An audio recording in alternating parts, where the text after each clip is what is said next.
Ba'zan bir lahzalik g'azab butun umrga tatiydi. Oddiy gap talashish sifatida boshlangan mojaro esa bir insonning hayotiga nuqta qo'yishi mumkin. Toshloq tumanida aynan shunday ayanchli voqea sodir bo'ldi. Sud hujjatlariga ko'ra sudlanuvchi Xizirov tikuvchilik korxonasiga kelib, turmush o'rtog'i bilan birga ishlovchi Rahmatovni chaqirtirgan.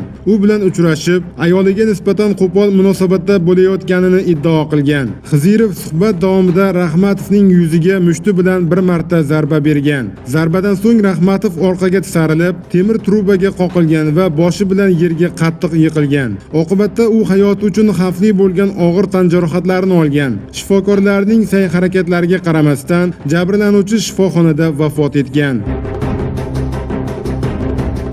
Mazkur jinoyat ishiga sud tomonidan huquqiy baho berildi.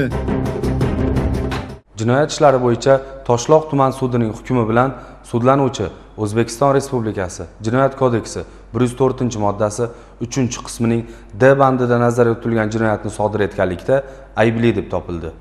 Unga ushbu modda bilan 8 yil ozodlikdan mahrum qilish jazosi tayinlandi. Guvohi bo'lganingizdek, bir lahzalik hissiyotga berilgan harakat qaytarib bo'lmas fojiaga aylandi. Xulosa o'zingizdan.